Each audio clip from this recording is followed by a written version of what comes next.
Hey team, quick video update for you all. Thanks for giving this a little bit of time. We have a lot that we get to continue to celebrate.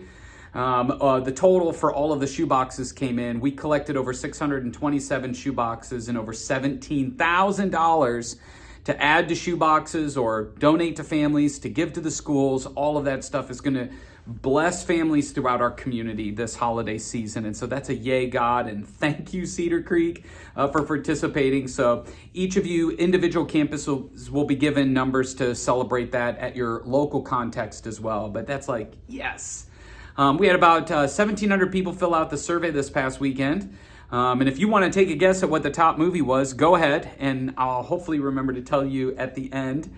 But which of those four movies did you think our church rated the highest? All of the movies were at a 60 to 70% like loved it rate. And so overall, raving reviews around at the movies. And we're getting some helpful feedback about the app. I'll share this with you, and then we'll continue to share it with you and with our church.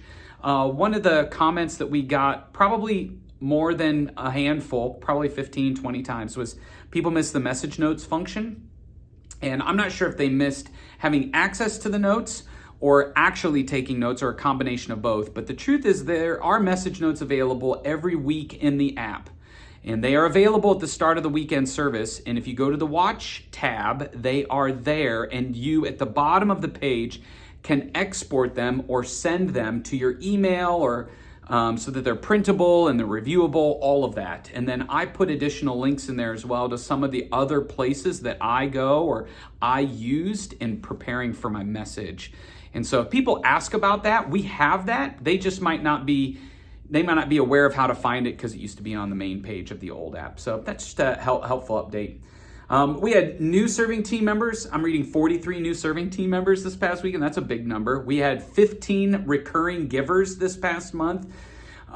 We had 28 baptisms added, so our total for the year, I know some of you are clapping, we should be 472 people taking their first step of faith, their first step of following Jesus by getting baptized, which is awesome. And I'm excited about the attendance that we saw and the energy we have going into the holidays. And this might be one of the best Christmas services we have in a long time. The creative team have done a great job. I'm excited about the story that we're going to tell. There's going to be a story feature as a part of the service that I think will give you all of the holiday feels. And then there'll be the message portion, and then there'll be a couple of things that move our hearts towards, all of it will move us towards Christ. But the beginning part's going to feel like Christmas, and then we're going to talk about the story and an element of the story, of the actual Christmas story that is interesting. Really encouraging people to stop, look up, and believe. And then we'll end with some clips and a spiritual moment, and then Silent Night. So a lot to look forward to there. This coming weekend, Barb's going to continue the series for Avoiding Grinchmas and talking about how do we find joy even when it's hard. And then next weekend, the campus pastors will be speaking. And, you know, there may be some people who are like, well, Ben just had a month off. Why is he taking the month of December off? And I get the heart behind that. I'm not trying to take the month of December off. But one of the things that I am aware of is teacher fatigue. And so I love bringing additional voices around the table, like your campus pastor, like Andy, like Barb, and others that create variety. And the church has been hearing from me for a month. Over a month. And so part of the reason was not to give me a break. It was to add some variety.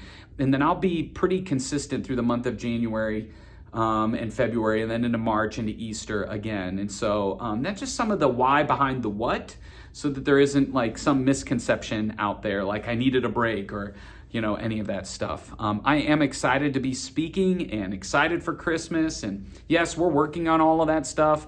But my main drive is to create space for other developing communicators. And I think that variety is not just good for me, for our team, for them, but for our church. So anyway, lots to celebrate. We have staff meeting coming up next Tuesday. I can't wait to see you there. Be thinking about a golden microphone story to share. Otherwise, have a great weekend. Can't wait to see you soon. Love you guys. See ya.